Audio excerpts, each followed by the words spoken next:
Good day mga boss. Meron akong ipapakita sa inyo na isang module na kadalasang ginagamit sa mga solar setup. Ito nga pala yung LVD or Low Voltage Disconnect. Ito yung kadalasang ginagamit sa mga solar setup para sa pag-cut off ng battery voltage para hindi ganoon masira or mabigyan ng protection yung inyong mga battery. Mapa-lead acid man yan or lithium ion like LiPo4. Ano daw? So anyway, yung ganitong klaseng module, meron dalawang terminal. Ito yung input at syempre, meron siya ang output. Yung output niya, yun yung pinaka-source ng dito sa ating relay para magkaroon siya ng closed circuit papunta namang inverter sa battery. Ngayon, ituturo ko kung paano ito nagfa-function. So sa input, dapat nakakonect sa battery o di naman kaya sa output ng inyong mga solar charge controller. Bakit pa kailangan ng ganitong klaseng module? Meron namang LVD yung mga SCC or solar charge controller na like PWM. Kasi guys, yung ganitong klaseng mga solar charge controller, kung mapapansin nyo, ito yung kanyang cut-off or low voltage, mayroon siyang LVD, pero hanggang 11.5 lang. So, yan yung limit niya at pwede mo lang babaan. Sa 11.5, masyadong mababa para sa mga LiPo4 battery at lead acid.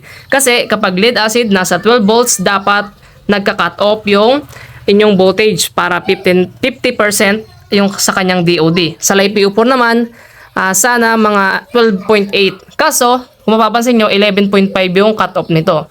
Masyadong mababa at magkakaroon siya yung magkukos ng pagkasira ng inyong mga battery. Ngayon, kaya meron tayong ganitong klaseng LVD. Sa pag-on, on muna natin. For example, yan. Ito yung kanyang pinaka, yung kanyang surface, Meron siyang LED dito. Kapag umilaw yan, ibig sabihin, working na yung output. So ngayon, paano isa-set? Meron siyang dalawang pindutan. Ito yung sa left.